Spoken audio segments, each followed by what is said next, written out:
자, 비주얼 아이디에이션 적용에서 세 번째 챕터 보도록 하겠습니다. 자, 비주얼 방향 적용인데요. 앞에서 했던 아이디어 적용이나 아이디어 스케치 적용보다 분량이 되게 많은 편이에요. 여러분들 교재를 살펴봐도 페이지 수가 엄청 많은데 그중에서 좀 중요한 요소들이 좀 있습니다. 그래서 빈출 태그를 좀 살펴봐도 비주얼 펀에 대한 부분, 또 요즘에 좀 많이 쓰고 있는 용어 중에 유니버셜 디자인, 지속 가능 디자인, 어메니티 디자인, 요런 것들 되게 트렌디한 용어면서 앞으로 미래적으로 더 많이 쓰일 용어들이거든요. 용어에 대한 부분, 이 특징들 같이 살펴보셔야 됩니다. 그리고 이미지 전개에 대해서 사진 이미지와 일러스트 이미지 어떻게 각각 특성들이 있는지, 어떤 유형들이 있는지, 거기다 정보 그래픽에 대한 부분, 정보 그래픽하면 또 빠질 수 없는 게 아이콘에 대한 부분이죠. 그래서 내용이 엄청나게 좀 방대한 편이에요. 그래서 좀 중간중간 좀 끊어가면서 단락별로 각각 특성들이 너무 개성 있다 보니까 좀 끊어가면서 여러분들 정리를 해가면서 공부하시면 도움이 될 것 같습니다. 자, 첫 번째 보도록 할게요. 첫 번째, 컨셉트 구성 방법 및 종류에 대한 부분입니다. 첫 번째, 컨셉트 구체화를 위한 이미지 제작 단계인데, 자, 컨셉트가 정해져 있다면 이거를 어떻게 이미지로 제작할 것인가? 앞에서 우리가 아이디어 스케치를 하고 그거에 맞춰서 키워드를 뽑고 키워드를 중점으로 해서 컨셉이 나온다든지, 아니면 아이디어 스케치 기반으로 해서 컨셉이 나온다든지, 이렇게 뭔가 컨셉이라는 거는 대부분 글자로 만들어지는 하나의 문장, 단어의 조합, 이런 식으로 표현이 되게 되는데, 이거를 이미지화 시키는 작업이 되겠죠. 자, 컨셉트에 따라서 디자인 시안을 준비하기 위해서는 핵심 이미지 구상, 컨셉트 이미지 구상 단계를 진행해야 된다. 자, 컨셉트 시안하기 위해서는, 디자인 시안을 하기 위해서는 뭐가 필요하다? 핵심 이미지에 대한 구상, 컨셉트 이미지에 대한 구상 단계를 먼저 진행을 해야 되고, 그 다음에 아이디어 스케치와 표현 기법 및 소재 선정, 네, 비주얼 스타일에 대한 선정, 이런 것들을 해서 시안을 작성하게 됩니다. 그러니까 어떤 순서대로 이루어지는지 좀 보시면 좋겠죠. 그 다음에 아이디어 스케치 했던 것들, 여러 가지 소재 선정하는 거, 비주얼 스타일도 좀 해야 되는 거, 좀 끊어가면서 보시면 이렇게 크게 이런 단계들을 거쳐 나가야 된다는 거를, 프로세스를 좀 이해하시고 진행하도록 하겠습니다. 컨셉트를 구체화하기 위해서는 이미지는 의도하는 메시지를 전달하는 핵심적인 역할을 한다. 메시지의 전달 의도에 따라서 생성, 기획, 편집, 통합하는 방식으로 디자인 결과물의 기능성 및 신미성 형성에 중요한 수단이 된다라는 거. 자, 컨셉트 구체화의 이미지는 결과물의 기능성인 부분, 그리고 신미성인 부분으로 중점적으로 우리가 생각하고 기획을 해야 된다는 거. 컨셉트와 연관된 이미지는 메시지를 직접 설명할 수도 있고, 특정한 의미 형성을 위한 상징으로 사용될 수도 있으며, 메시지를 감성적으로 전달할 수 있는 연출로서도 사용할 수 있다. 컨셉트를 이미지화 한다면은 구체적인 결과물을 나타내는 건 아니에요. 그래서 우리가 뭐가 있을까? 젊고 화려한 50대를 위한 프로젝트, 이런 게 나왔다. 그러면은 그거를 상징할 수 있는 이미지를 지금 얘기하고 있는 거거든요. 자, 그런 것들은 뭐가 있냐? 뭔가 감성적인 의미 전달, 뭔가 직접적으로 설명할 수도 있고 형성할 수 있는 상징성 같은 요소. 그래서 만약에 50대의 젊은 무슨 모델 같은 거를 딱 메시지화 시키는 이미지 상징성으로 쓸 수도 있는 거예요. 그러니까 대표적인 우리가 페르소나라고 얘기하는 거 있잖아요. 그것도 어떻게 보면은 컨셉트와 연결된 이미지의 대표적인 이미지로 쓰일 수도 있다는 거죠. 그런 식으로 이미지를 떠올리시면 될 것 같습니다. 자, 두 번째.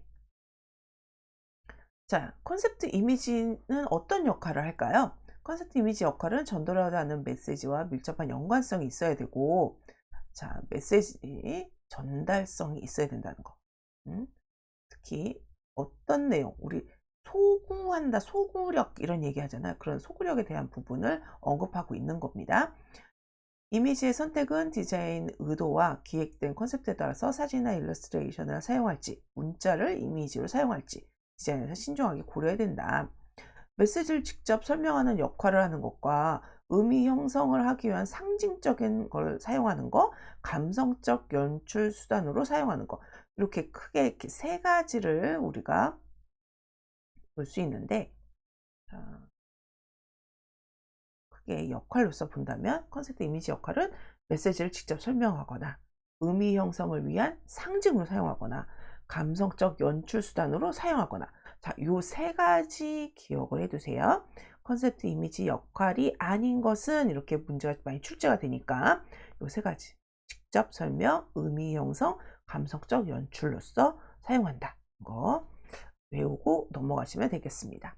자, 3번, 가로 3번 보도록 할게요. 이미지 표현 기법 선택 기준은 무엇일까? 컨셉트 이미지를 선택하는데 그 표현 방식은 뭐가 할 수 있을까? 사진 이미지를 쓰는 경우, 정보 그래픽 이미지를 쓰는 경우, 드로잉 이미지로 표현할 수 있는 거. 보통 드로잉 이미지는 일러스트레이션을 이용하고요. 각 영역의 이미지 표현 기법 중 디자인 컨셉트에 가장 적합한 거.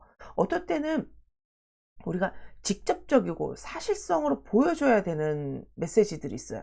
자, 그럴 때는 사진 이미지가 되게 좋을 거고, 되게 이성적이고 뭔가 결과론적인 부분을 우리가 뭔가 수학적으로 근거를 제시해서 정량적이나 뭐 이런 것들로 제시해서 보여줘야 되는 뭐 상징성을 보여준다. 그럴 때는 정보 그래픽 같은 거, 도표라든지 뭐 이런 것들로 표현할 수도 있고, 드로잉 이미지 상상력을 발휘한다든지 감성적인 메시지를 전달하든지 이럴 때는 드로잉 이미지를 쓰는 게 좋은 선택이겠죠.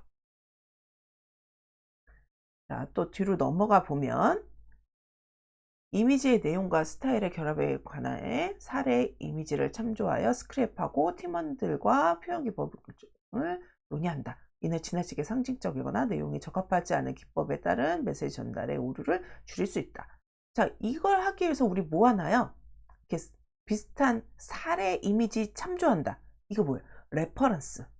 아니면 자료조사에서도 좀 비슷한 유형, 그래픽적 유형 찾는 거. 응?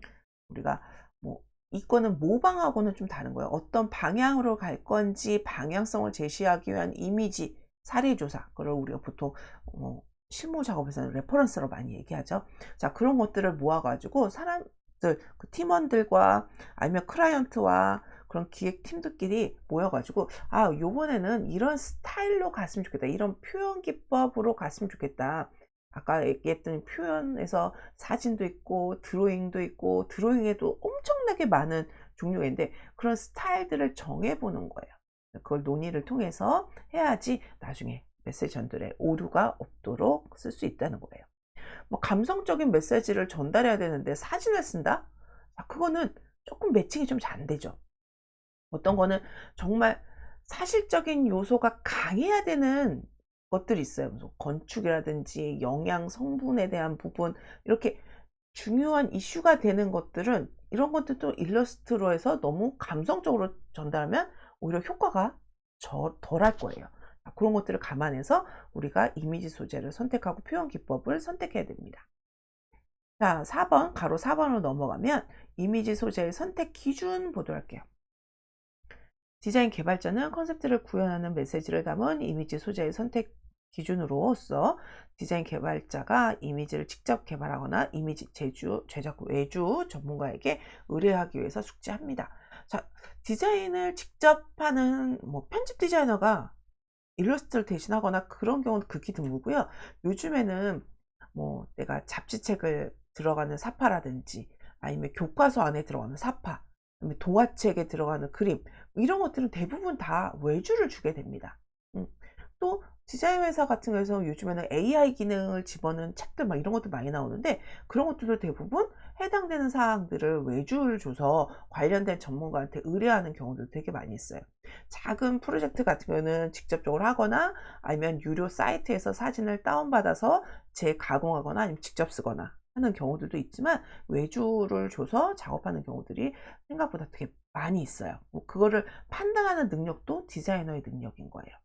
얼마나 우리가 설정한 컨셉트에 맞는 스타일로 일러스트를 하는 사람인가, 그 사람의 아웃풋이 이런 방향성을 갖고 있는가, 이런 거를 잘 숙지한 다음에 선택해야겠죠. 전달 매체의 특성을 좀 고려해야 된다. 전달 매체에 뭐가 있을까요? 전달 매체, 우리처럼 디지털 디바이스를 통해서 보는 거, TV를 통해서 보는 것도 있고요. 인쇄물을 통해서 DM 형식으로 다이렉트로 전달되는 DM 형식, 이런 것도 있을 수 있고, 또 요즘에는 공공 공간이나 이런 데에 영상으로 보여지는, 쌍방향으로 보여지는 그런 터치 기능을 이용한다든가 다양한 매체들이 요즘에 많이 나오고 있어요. 그래서 사용자에게 노출되는 장소의 특성, 어 그리고 뭐 보여지는 매체의 특성, 재료의 특성, 이런 것들에 대해서 메시지가 달라질 수 있으니까 그 전달 매체의 특성을 고려해서 이미지 소재를 선택해야 되고, 매력 요소와 신미성을 고려해서 유머와 위트 있는 시각화시키는 등을 시각화시키는 병치, 유추, 뒤에서 하는 우리 비주얼 펀, 이에 해당이 됩니다. 친밀성을 부여할 때 컨셉트 이미지로서 메시지의 가치는 더욱 높아진다. 정보 커뮤니케이션의 효율성도 고려해야 됩니다. 자, 우리는 어떻게 보면 어떤 메시지를 전달하는 게 중요하잖아요. 그리고 커뮤니케이션적인 역할, 내가 전달하고자 하는 내용에 대한 커뮤니케이션 역할을 얼마나 효율성 있게 전달할 수 있는지, 이미지는 전달하고자 하는 내용을 쉽고 직관적으로 표현할 수 있도록 해야 되고, 핵심적 메시지를 담고 있는 이미지의 표현 기법과 스타일을 통해서 정보의 선명성, 주목성, 이런 것들을 고려해 줘야 됩니다. 그래서 직관적으로, 우리가 예술 작품 같은 경우는 이 사람이 과연 무엇을 그렸지 한창 그 그림 앞에 서 있어도 무슨 내용인지 잘 모를 때가 많이 있어요.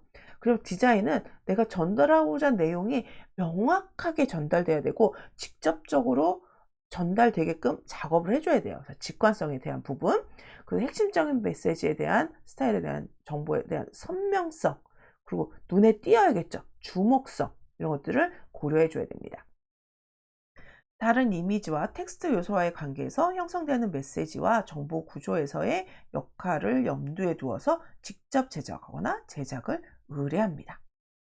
제작자의 독창성을 반영을 고려해야 된다.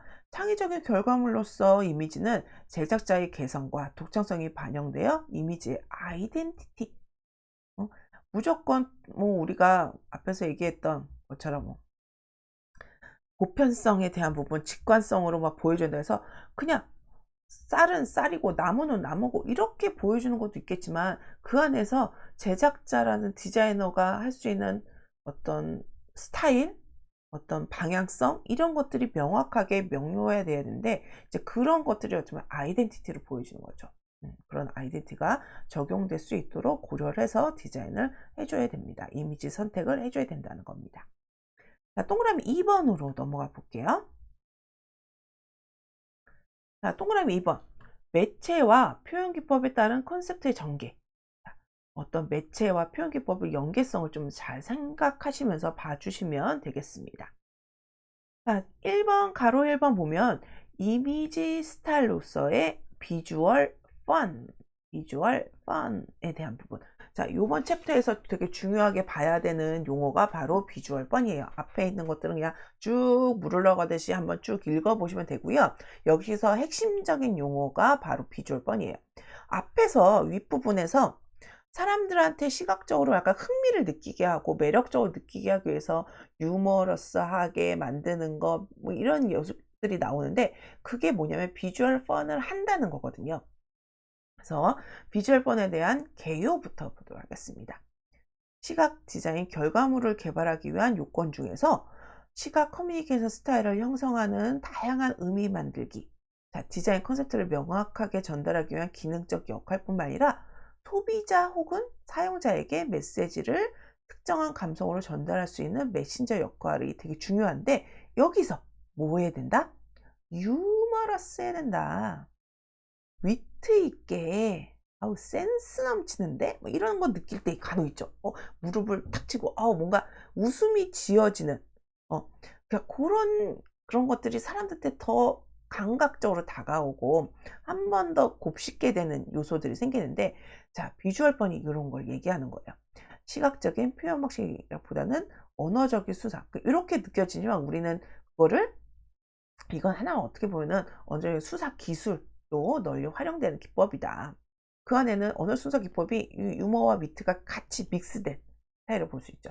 단순히 유머 위트뿐만이 아니라 그거를 시각적으로 또 사회, 정치, 문화 이런 것들이 약간 믹스해서 유머 위트는 어떻게 보면 개그맨이 하는 거일 수 있는데 그거를 우리는 시각적으로 어떻게 쓸 수 있을까? 유머와 위트는 경험하는 재미 요소와 전달하고자 하는 사회적, 정치적 메시지를 함의하고 있다. 자, 여기에 더 포함하고 있다는 거죠. 더 융합된 요소로 쓰인다는 거죠. 예전에는 이게 한 19세기 이럴 때 뭐였어요? 풍자, 캐리커처 이런 걸로 되게 많이 쓰였었어요. 요즘엔 그거보다는 전반적인 디자인 분야에서 비주얼 펀이라고 얘기하고 있지만 예전에는 그런 대표적인 게 풍자적인 사파 이런 데서 써있던 거죠. 일러스트레이션이나 사진, 브랜드 아이덴티티와 같이 메시지 전달력이 큰 매체에서 그 역할이 되게 크게 쓰입니다. 특히 일러스트레이션은 뭐 이런 데서 되게 많이 보이는 거죠. 언어적인 개념의 유머와 위트를 시각적 표현으로 할 때 우리를 비주얼 펀이라고 한다. 언어적인 개념에 뭐가 있을까요? 예를 들어서 만약에 우리 큰 거죠. 항아리가 항아리 항아리가 4개가 있다. 항아리가 4개가 놓여 있어. 그리고 밑에다 뭐라 쓰냐? 독사. 뭐 이렇게 쓴다. 언어적 개념을 시각적으로 재밌게. 그다음에 콩이 그려져 있는데 콩에 하나가 다른 건 다 초록색인데 하나만 빨간색이다. 그 밑에다가 콩 뭐 이렇게 쓴다든지. 이게 빗대서 지금 그냥 직접적으로 아주 무식한 방법으로 제가 설명을 드리고 있는 거야. 그런 것처럼 언어적 개념을 유머와 위트를 시각적으로 표현한 거. 이게 비주얼 펀이다. 순수 미술에서나 시각 디자인을 포함한 디자인 영역에서 사고의 관습적인 범위를 벗어나게 하여 보는 이로 하여금 즐거움과 놀라움을 줄 수 있는 것. 비주얼 펀의 개요입니다. 자, 뒤로 또 2페이지 넘어가 볼게요. 뒷페이지로. 유머러스한 효과는 설득과 공유를 위한 커뮤니케이션에서 되게 중요한 역할을 합니다. 유머는 능률적인 아이디어를 창조할 수 있게 하고 즐거움을 제공하면서 디자이너들이 즐겨 사용하는 시각적 언어예요. 약간 빗대서 하는 것들 되게 많이 좋아하죠, 디자이너들이. 한 번 딱 꼬는 스타일. 자, 비주얼 펀의 유형 한번 볼까요? 어떤 유형들이 있나? 이런 거 대충 알긴 알겠는데 어떤 스타일 쓰이는지도 우리 한번 살펴보도록 할게요. 그래야지 여러분들 그거랑 또 빗대서 여러분들 직접 만들 수 있으니까. 비주얼 펀은 유머를 경험할 수 있는 다양한 사물이나 시각적 상황들을 차용하여 변형, 합성, 배치 이런 걸 한다. 이에 따른 의미 체계를 새로이 생성하거나 의미를 경험할 수 있도록 하는 것이다. 비주얼 펀의 시각적 표현 범위는 이미지의 합성, 이미지의 변형, 이미지의 배치, 변화, 이미지의 왜곡 이렇게 좀 유형화시킬 수 있다. 어떻게 보면은 우리 앞에서 보면은 디자인의 원리에 대한 부분 하잖아요. 변화, 뭐 조화, 뭐 이런 거 했던 거. 자, 거기서 변화에 대한 부분 그런 것들이 지금 비주얼 펀에서 엄청나게 많이 쓰여요. 항아리 이렇게 무슨 항아리에 계란이 막 담겨 있는데 그 중에 하나만 금색으로 된 뭐 계란이 있다. 그 뭔가 변칙이 일어난 요소. 이런 데서도 되게 비주얼 펀적인 요소. 우리 미운 오리 새끼 같은 경우. 자, 그것도 어떻게 보면은 변형에 대한 부분? 그런 걸 볼 수 있겠죠. 자, 이미지의 합성 스타일도 한번 볼까요? 이미지 합성. 자, 여기 보면 이 비주얼 펀의 유형에서 이미지를 합성시킨다. 이미지를 합성시키면서 비주얼 펀을 만들어낸다. 결합을 시키는 거지. 서로 이일지적인 이미지를 합성하여 또 다른 의미를 생성하거나 증폭시키는 방법이다. 익숙한 대상과 사물을 합성해서 새로운 의미를 연상시키는 광고. 사물의 이미지의 합성은 가벼운 위트와 의미의 전환을 위한 커뮤니케이션 효과가 있다. 지나치게 과감한 합성은 낯선 경험을 증폭시켜서 커뮤니 효과를 오히려 감소시키기도 한다. 이질적인 애들끼리 합성시키는 거, 뭐 예전에 세제 광고 중에서 어떤 거는 뭐가 있을까? 화분이 이렇게 놓여져 있고 그 위에 선인장이 막 이렇게 있었어요. 뾰족뾰족. 그리고 그다음 사진에는 선인장 같은 화분에 이번에는 양말이, 초록색 양말이 그려져 있어. 그게가 막 매끈하게, 뭐냐, 섬유유연제 광고에서 이렇게 거친 애들도 이렇게 매끈해질 수 있어요. 뭐 이런 거.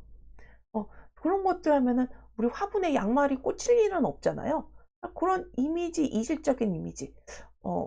우리 초현실주의에서도 이런 것들 되게 많이 쓰는데, 익숙한 사물끼리 합성해서 뭔가 만들어내는 거.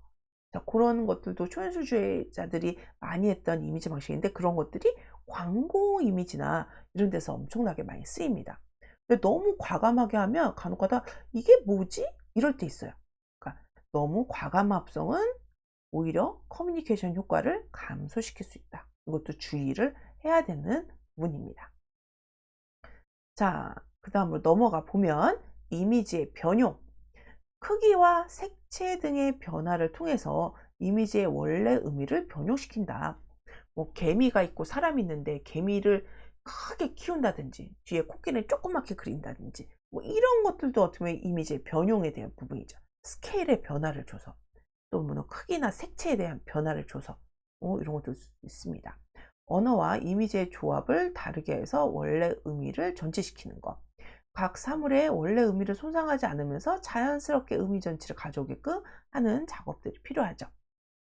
이것도 너무 과하면 어떻게 돼요? 얘도 또한 커뮤니케이션 효과를 감소시킬 수 있어요. 이미지의 배치를 변화시킨다. 익숙한 위치를 배치해서 새로운 의미를 생성하거나 원래 의미를 변화시킨다. 어떻게 보면 이게 우리 여러분들 아마 중학교, 초등학교 이럴 때 미술 시간에 많이 배웠던 거. 남성 병기가 전시장에 딱 놓여져 있다.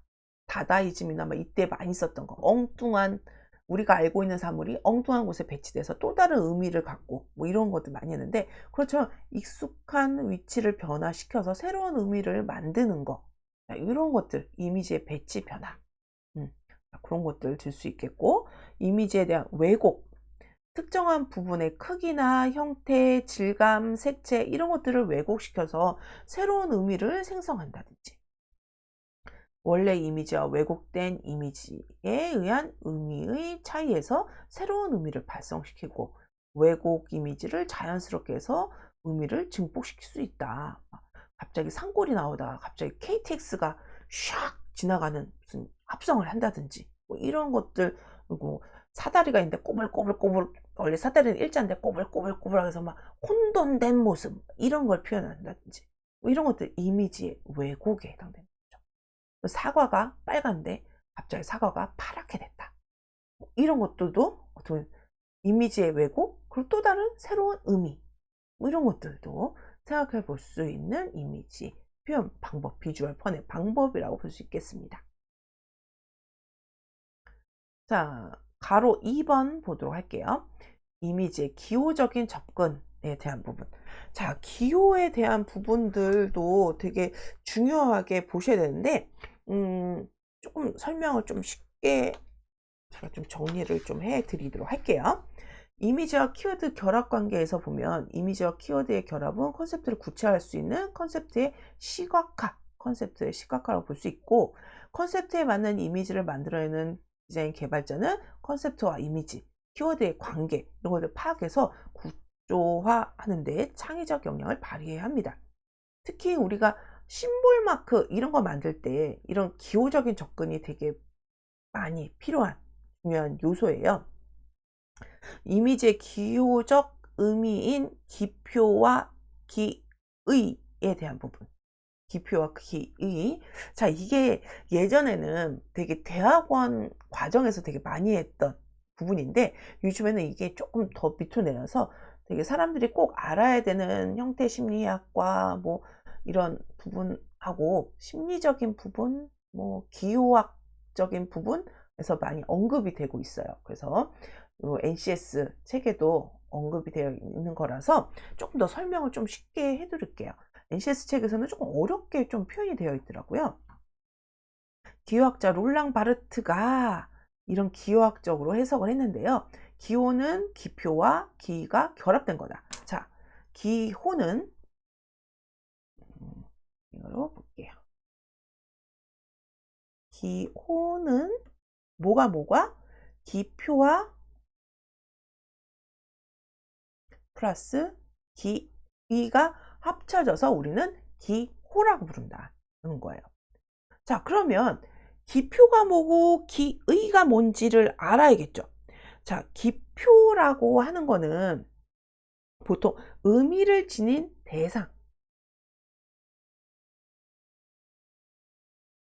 대상을 우리가 보통 기표라고 얘기하고요. 기의는 대상이 지닌 의미예요. 대상의 의미. 얘는 무슨 뜻을 갖고 있을까? 이렇게 생각하는 거. 자, 예를 들어서 그래서 얘네 신호등이 있다고 생각합시다. 우리 신호등이 있어요. 신호등이 빨간불, 파란불 신호등이 있어요. 파란불 원래 초록색으로 되어 있지.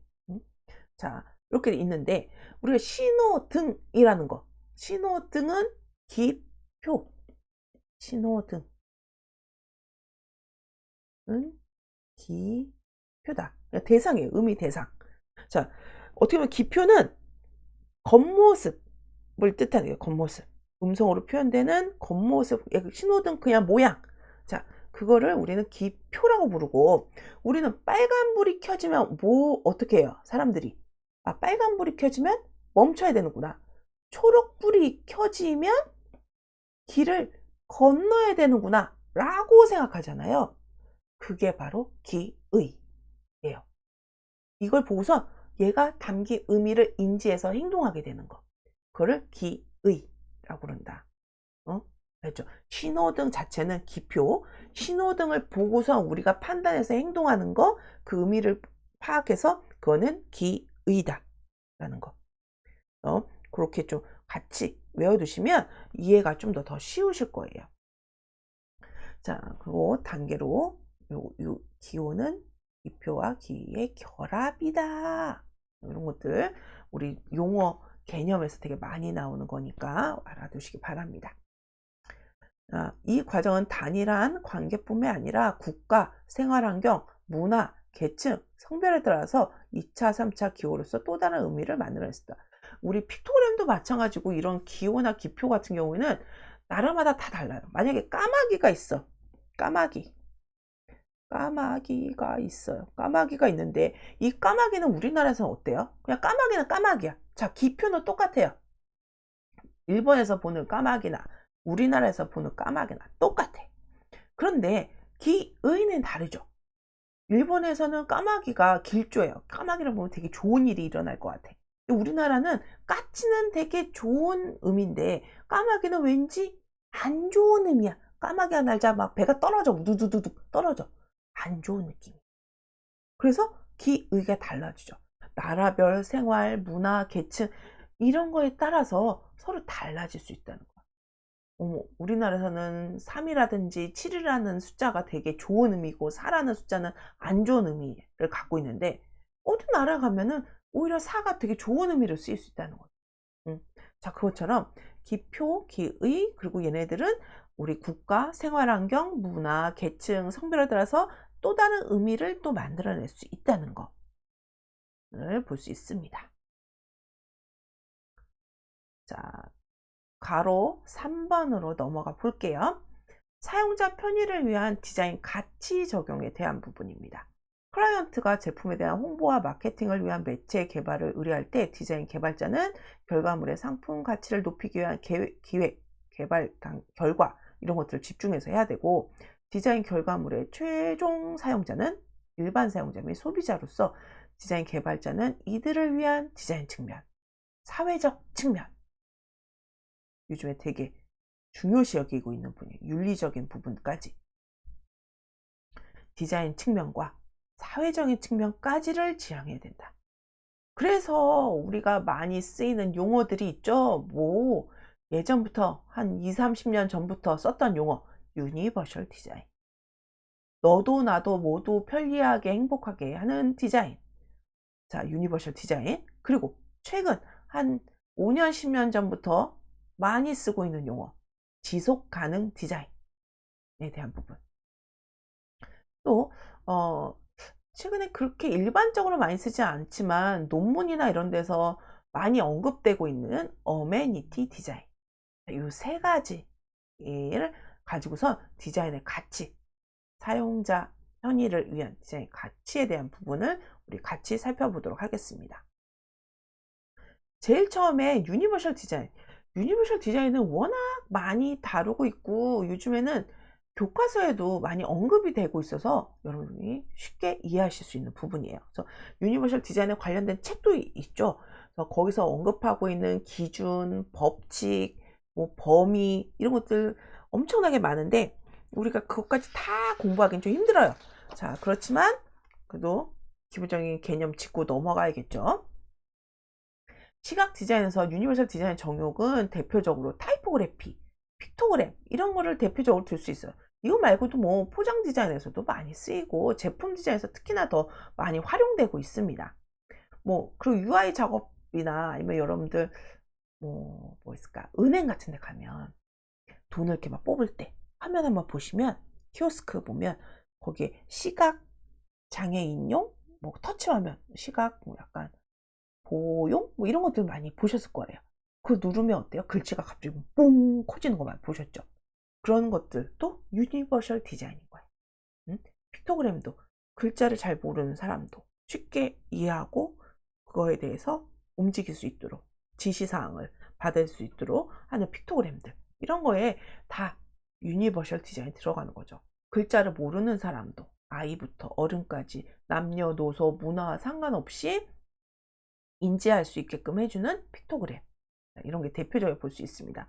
타이포그래피 유니버셜 디자인 보면 시각적 약자, 약시자라든지 생맹자를 위한 타이포그래피 그래서 중요한 사인보드도 있죠. 길거리 가면은 안내판 같은 거 길찾기 웨이파인딩이라고 그랬는데 그런 길찾기에 대한 사인보드라든지 이런 거 작업할 때 주목성, 시인성 이런 걸 강조해서 배경과 글자의 명도차를 보통 한 4.5단계 정도 4.5단계 정도 명도차를 주는 거예요.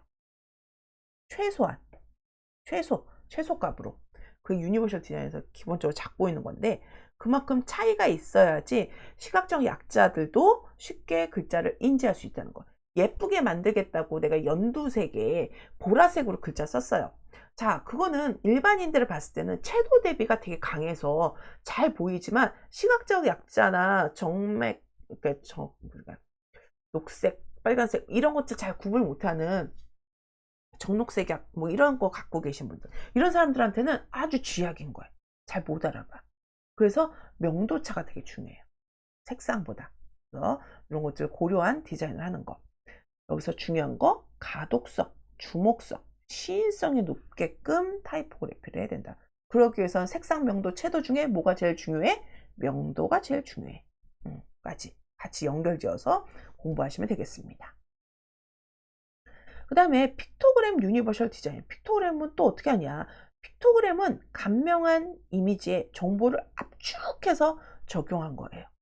사용자가 쉽고 직관적으로 정보를 전달할 수 있도록 픽토그램 만들다가 간혹 가다가 학생들 중에 엄청나게 막 설명을 잔뜩 집어넣는 사람이 있어. 뭐 엘리베이터 막 계단 다 그리고 막 사람 거기다 그려놓고 발 그려놓고 이렇게 다 그리면 이게 무엇을 설명형 그림이지 이거는 픽토그램이라고 보기는 되게 모호한 경우도 있고요. 이게 뭘 그렸는지 잘 또 모르게 나만 알고 있는 단순화된 그림으로 그리는 사람들이 있습니다. 자, 그런 것들 중요하지 않아요. 그 주관적이보다는 직관적이고 객관적인 이미지 정보 간명하게 그려서 해줘야 된다는 거. 픽토그램의 유니버셜 디자인 특징이라고 볼 수 있겠습니다. 네, 동그라미 2번으로 넘어가 보겠습니다. 동그라미 2번. 지속가능 디자인에 대한 지속가능 디자인. 자, 지속가능 디자인은 또 어떤 게 있나 많이 들어보긴 했죠. 요즘에 특히 이슈가 되는 것들 보면 우리가 미래의 후손들한테 이 환경을 널리 전달해야 된다, 보존해야 된다 이런 얘기 많이 하는데 그것처럼 지속가능 디자인에 대한 이야기도 아마 요즘에는 디자인 컨셉 중에 꼭 빠지지 않고 들어가는 것 중에 하나가 바로 지속가능 디자인일 것 같아요. 그래서 지속가능 디자인에 대해서 한번 살펴보도록 하겠습니다. 자, 지속가능 디자인. 지속가능 디자인 가치는 디자인을 통해서 환경 훼손을 막고 자원을 절약하고 삶의 환경을 지속시키는 데 기여하는 디자인 가치. 디자인 가치를 얘기하는데 특히 윤리적인 거, 환경적인 부분을 특히 강조하고 있어요. 환경에 대한 환경 훼손을 막아야 돼. 제일 중요한 거. 환경 훼손을 막아야 된다. 그 환경 훼손을 막으려면 어떻게 해야 돼? 자원을 절약해야 되고 환경을 다치지 않게끔 우리가 꾸준히 관리를 해 나가야 된다. 만드는 것부터 기획 단계부터 폐기까지 모든 부분에서 신경 써야 되는 부분이에요.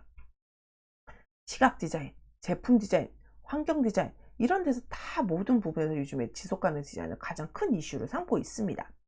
인쇄 매체를 통한 지속가능 디자인으로 대표적인 게 뭐가 있을까? 그냥 인쇄 매체에서 지속가능 디자인 어떻게 지? 종이를 아껴야 되나?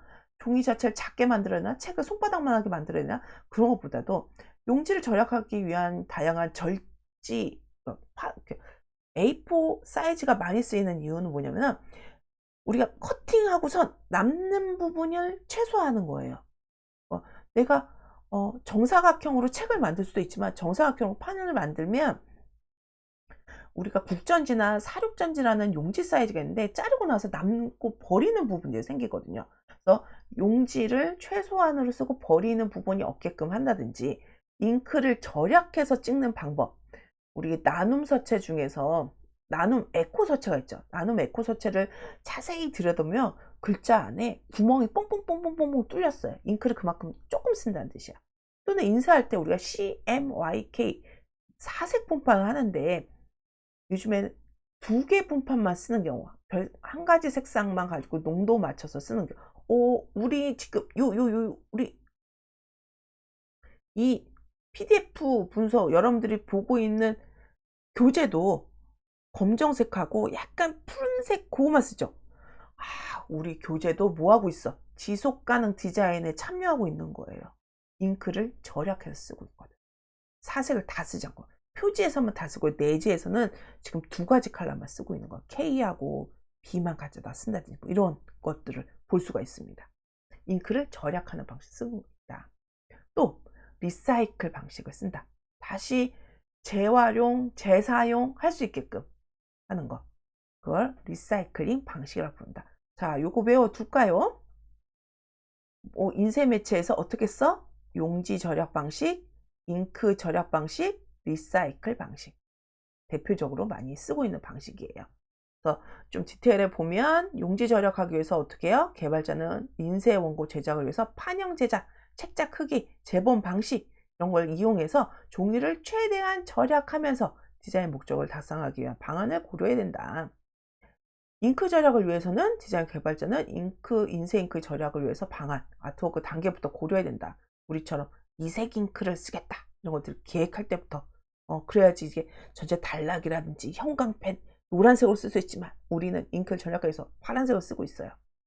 디자인 시안 제작 및 아트워드 단계에서는 단계별 제작물의 상황을 검토하고자 많은 양의 디지털 프린트보다는 모니터와 모바일 패드 뭐 이렇게 해서 이북으로 만드는 거. 자, 이것도 우리 절약하고 있는 거죠. 리사이클 방식. 후가공을 최소화해서 적용하는 인쇄물을 통해서 종이의 리사이클링을 가능케 한다.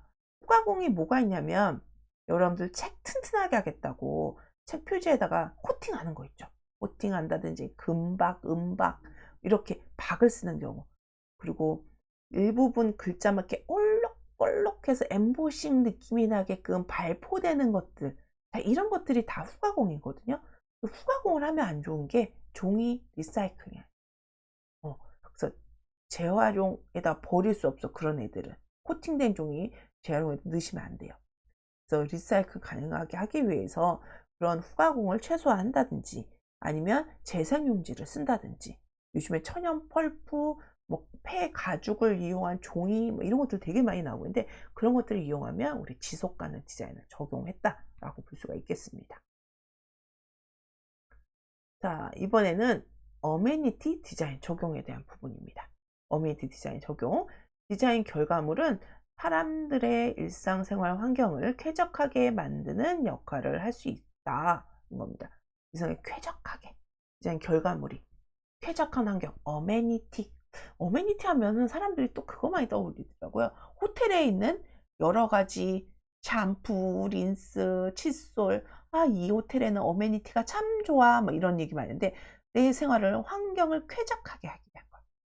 그래서 제품 디자인과 환경 디자인에서 말하는 어메니티는 제품 사용자에게 편의성을 제공하는 거. 여기서 얘기하는 거는 뭐다? 제품의 편의성, 물리적인 환경의 쾌적함. 자, 이런 것들을 우리는 어메니티라고 부른다. 특히 이제 제품에서 특히 많이 쓰이죠. 자, 환경 디자인에서는 공간을 쾌적하게 하는 거. 물리적 환경을 조성하거나 심리적, 정서적으로 쾌적한 경험을 제공하기 위한 연출. 이런 것들입니다. 시각 디자인에서도 여기도 점 하나 찍어줘야 되는데, 아, 여기 점 하나 찍어주죠. 여기도 점 하나 찍어줍시다. 구분해서 제품, 환경, 시각. 이렇게 좀 구분 지어서 봐주세요. 제품, 환경, 시각. 이렇게 세 가지 분류로 공부하시면 이해가 더 쏙쏙쏙 됩니다. 시각 디자인 매체인 포스터, 생활 환경과 산업적 환경을 형성하는 패키지, 뭐 배너, 월그래픽, 월그래픽 벽에 뭐 슈퍼그래픽도 될 수 있고 그걸 통해서 일상 환경에서 정서적으로 쾌적함을 경험할 수 있게 하는 거. 그냥 단순히 벽화 같은 것도 보면 기분 나쁜 벽화도 있을 수 있겠죠. 그렇지만 우리 포스터를 하나 본다든지 벽화를 하나 본다든지 이럴 때도 뭔가 정서적인 쾌적함을 느낄 수 있게 경험하게 하는 거. 어메니티 디자인이 적용됐다라고 얘기합니다. 디자인 개발자는 인쇄매체 제작 시 신미성과 시각적 쾌적성을 높일 수 있는 창의적 연출을 지향해야 한다는 거. 자, 이렇게 어메니티까지 살펴봤어요. 자, 우리 요번 세 번째 섹션은 내용이 좀 길어서요. 하나 끊고 넘어가도록 하겠습니다. 뒤에 쭉 이어서 공부하도록 하겠습니다.